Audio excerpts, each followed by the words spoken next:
Barso rolled over on his filthy mattress with an annoyed groan. Go away, he muttered, waving off the incessant knocking at the door, his eyes still closed. Again, the boxman cursed under his breath.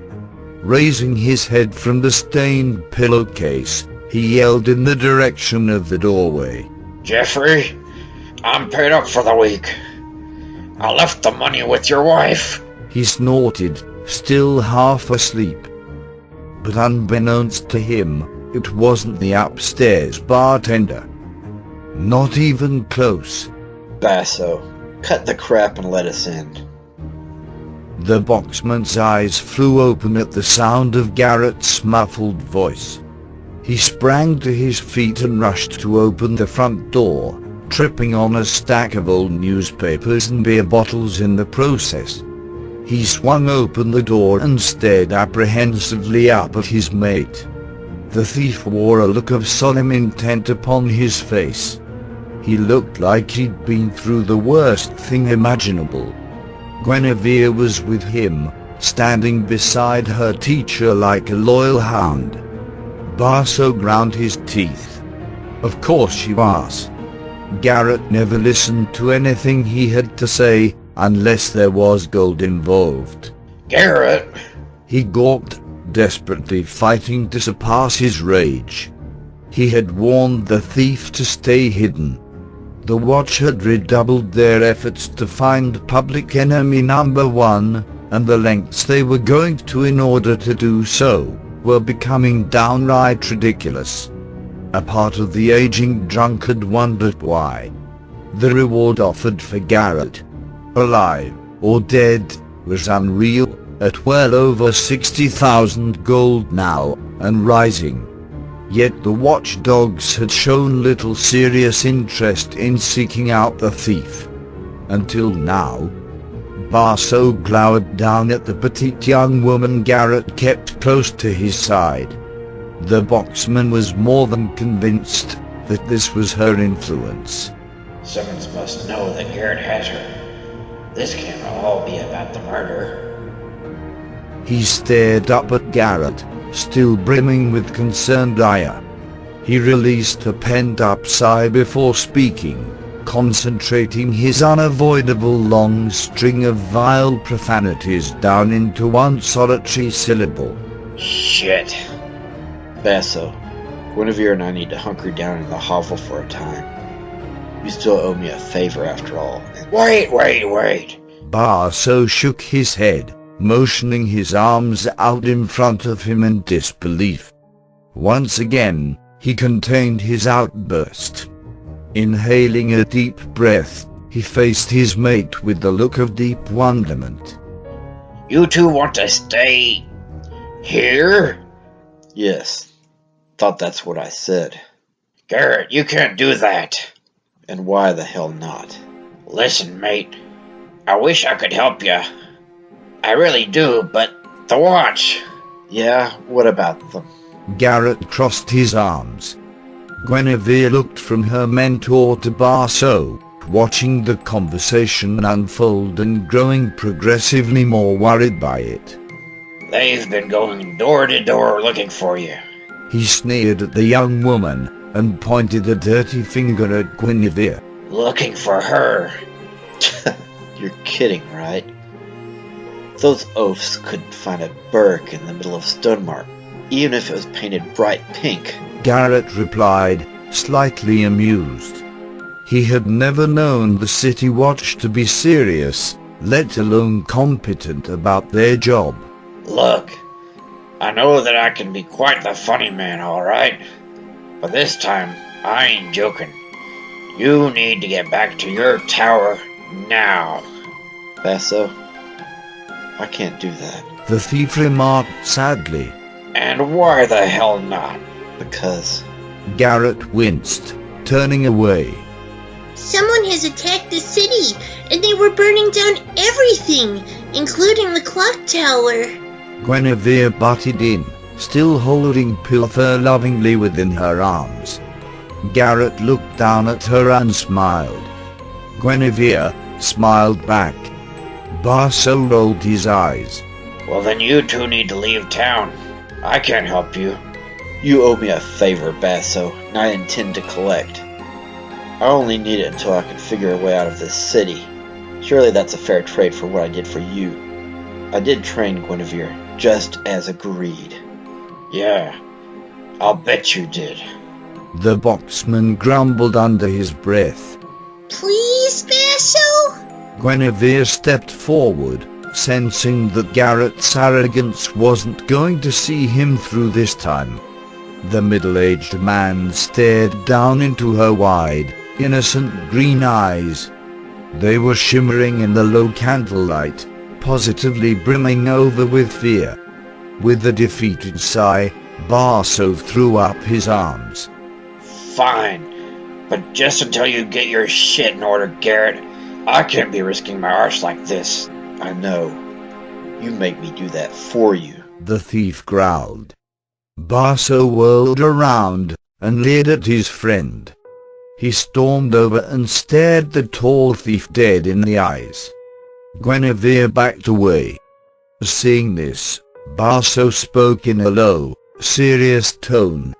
Garrett, I don't know why you'd risk your life like this by coming here, and frankly, I don't care. That's your business if you want to let some rich tart hang off you and get you killed. But I'm not about to let her spell my execution.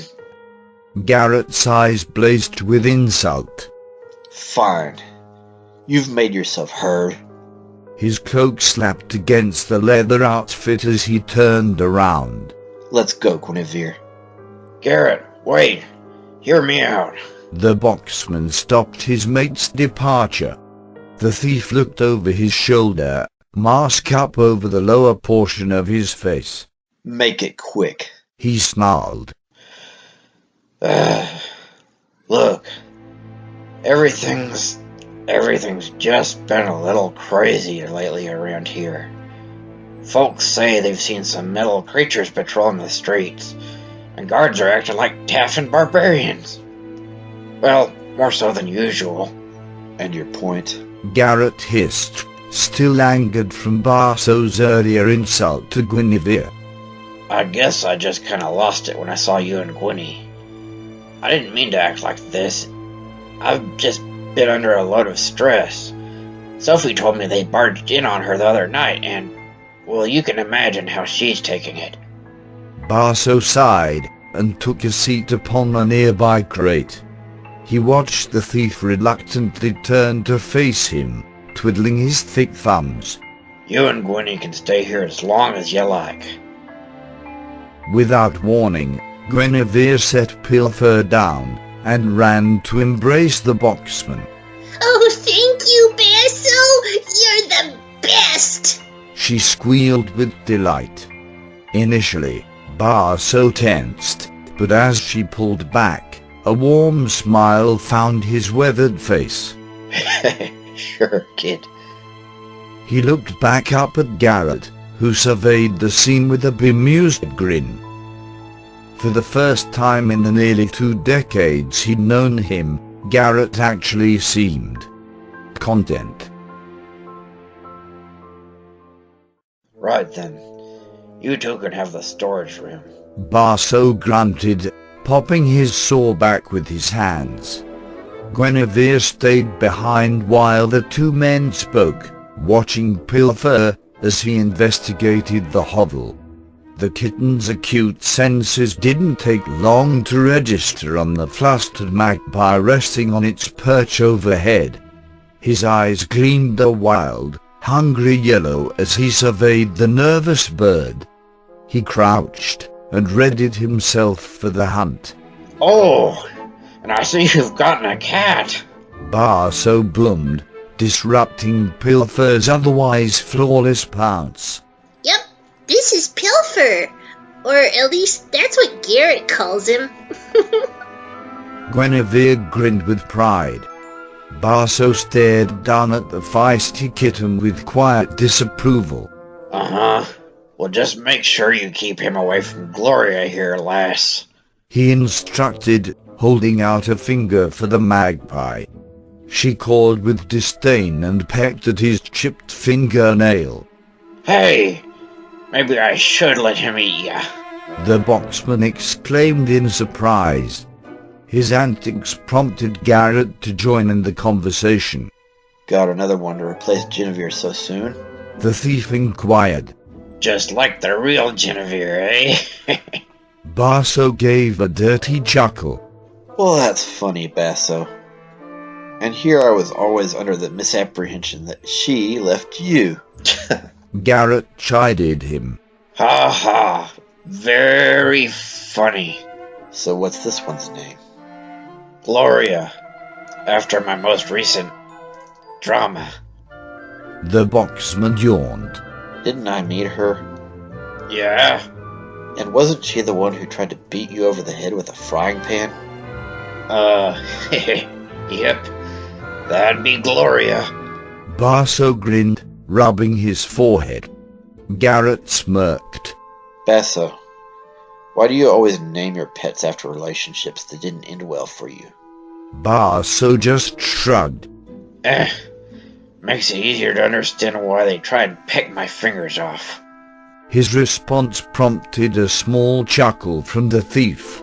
So, what's for dinner? Guinevere piped up. Oh, I don't know. Whatever I have in the back. Basso winked. Guinevere made a face. You're kidding, right? Beggars can't be choosers, hon. No, but some of them can at least cook. The young woman retorted. Guinevere! Garrett barked, surprised at her sudden rudeness. She stared up at him through wide eyes. What? I was being serious. I would be more than happy to make dinner. Both men watched her through wondering eyes. You can cook, Guinevere? Garrett finally asked. Why, sure. I learned during finishing school. I can make all sorts of delicious things. Well, just as long as you have the ingredients I require. She giggled. I'm afraid that might be a bit of a problem, kid. I only got some sour pickles and stale ale lying around. Basso replied. Oh, that's not a problem at all. I'll just go and get some things. She started to exit the hovel, but the thief's voice called her back. Guinevere, no. You can't go out there. She turned around, disappointment written in her drooped posture. I suppose you're right. She frowned. But I really wanted to cook for you. Garrett couldn't help but smile at her sweet gesture. Trust me, Guinevere. You'll have plenty of time for that. The sunrise was an unreal shade of purple, pink and navy blue. These were not the usual colors one would see within the sky of dawn, but rather the brilliant shades an artist might find within his paint box. Hues too brilliant to be natural. Garrett watched as Guinevere's tiny form rose and fell, in time to his beating heart. He propped his arms behind his head and began to think about everything that had transpired, and more importantly, what to do about it. It wasn't about survival anymore. It was about keeping Guinevere safe. Simmons wanted the girl, and the thief had no doubt that it wasn't due to any parental attachments he felt for her. Garrett had never been one for family ties or connections. The few instances when he had witnessed the aforementioned had only proved how completely overblown the entire notion truly was. He had learned long ago that blood did not automatically constitute affection or loyalty. But seldom was this realization more prominent than with the way Sir Vladimir Simmons regarded his so-called daughter. Garrett had never met anyone so detached. Simmons didn't care if Guinevere was safe or not, this Garrett knew. The Lord wanted something from her, most likely her untapped, godlike power. And the thief wasn't about to let him take that. He continued to survey Guinevere with his throbbing hazel eye. Even if he could never truly give her what she needed, he loved her, and he would lay down his very life to protect her. Guinevere had become something to him of far more value than any item he had ever taken before. She needed to be looked after and cared for. This precious pagan treasure was the first woman whom he had genuinely wanted to spend the rest of his life with. The turmoil and danger surrounding her, the perilous blood coursing through her untamed body, none of that mattered any more to Garrett. All that he could concentrate on, all that he could see, was Guinevere and his undying love for her. And he was going to do everything in his power to keep her for as long as he could. A light bloomed inside her mind, drawing her near. Within moments, Guinevere found herself standing in the heart of the pagan wood. She watched as strange men and women dressed in dark brown outfits scurried about, harvesting fruit from the tall trees and tending to their crops by the bubbling brook. Guinevere smiled and nodded socially as they wished her good day, her brilliant blue corset and skirt metamorphosizing into a radiant white gown. Pale seafoam gloves fit her hands, extending up her lithe arms. Her lavish ruby locks began to twist and billow, until they spiraled down her back in a series of thick and luscious curls. A crown of fair-smelling pastel flowers domed her head. Guinevere looked herself over and blushed at her gorgeous new appearance. The people around her all began to smile along with her, curtsying and tipping their hats to her. Then the young woman's eyes averted to the sunlit center of the forest clearing. Through the brilliant light, she noticed the figure of a man. He reached out to her and began to speak. My beloved goddess, come, let us bask in the glory of your kingdom. Guinevere felt uncertain, almost uncomfortable at his words. My kingdom? She asked. You are his treasure, and he has claimed you as his own. But I shall not allow history to repeat itself, fair damsel. This time the god of the woodsies shall not be taken by that one. I will not allow the last hope of the natural world to be stolen away by that charismatic charlatan. The sun blazed harshly at his words, causing Guinevere to close her eyes. When she reopened them, her heart skipped a beat. This time, in the stranger's place, stood her darling Garrett. He was clad in his black leather outfit, standing 10 feet from her. He adjusted his cloak, and tossing it over his shoulder, he started towards her.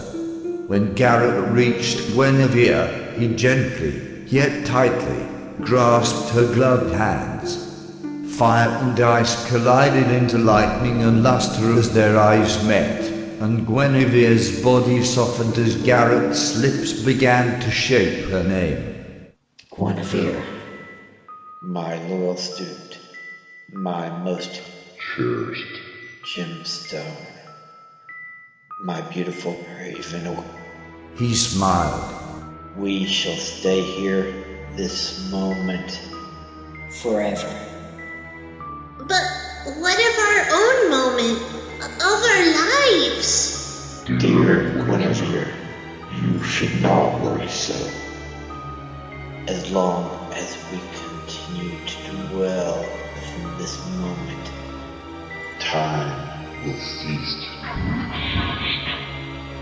Guinevere's eyes glistened as her face flushed. The thief reached out, toying with one of her bouncy curls. He cupped her cheek and pulled her face into his. Guinevere began to tremble as he kissed her. Something didn't feel right. She never recalled Garrett talking to her like that before. He seemed off. Even his voice was different. Slowly, his hand receded from her velvety cheek.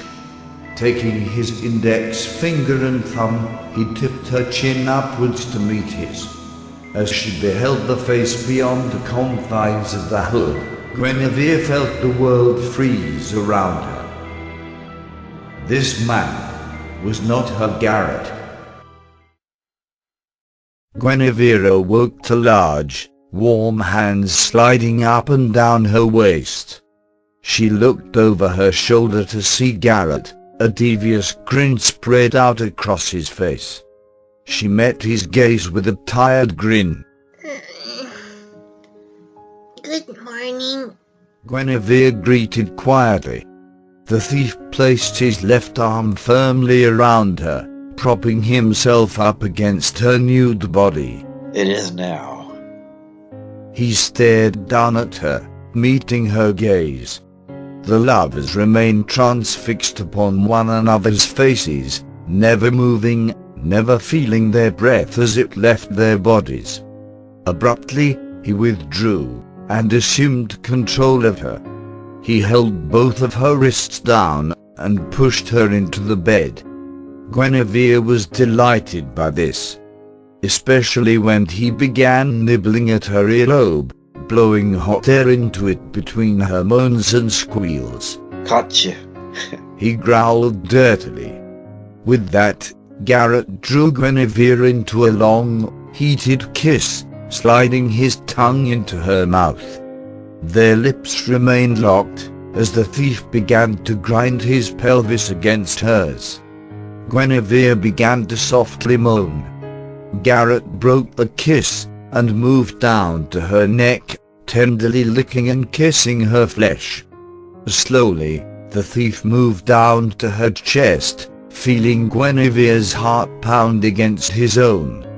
The red-haired nymph shuddered, as she sunk herself into the bed, allowing her thief to consume her supple fruit. Hey, Garrett, can you? Barso burst through the door. The thief bolted up with a gasp, and Guinevere shrieked and hustled to pull the thin sheets up around her nudity. The boxman flushed a brilliant red. Oh, I guess you're pretty busy. I'll just come back later. He abruptly slammed the door. Garrett stood from the bed. He opened the window to the small room, and inhaled a comforting breath of chilly, early February air. This is not going to work for very long. I really need to come up with a more permanent living arrangement. He huffed, his back still turned. The young woman watched his frantic actions, feeling extremely embarrassed herself. I'm sure you'll think of something. Guinevere offered. She pulled her corset out from under the bed, where it had ended up following last night's passionate rendezvous. She slipped the corset up over her head, and made a face when she noticed the stains that it had accumulated over the last couple of weeks. In the meantime, I think we should have breakfast now. I'm famished. I hope you like pickles then. Other than ale, that seems to be about the only foodstuff that Basso keeps in plentiful supply. Garrett replied, still looking out the window. No, I don't like pickles very much. Guinevere shot him a bemused grin, and finished pulling up her skirt. The thief closed his eyes, and released an annoyed sigh. Neither do I.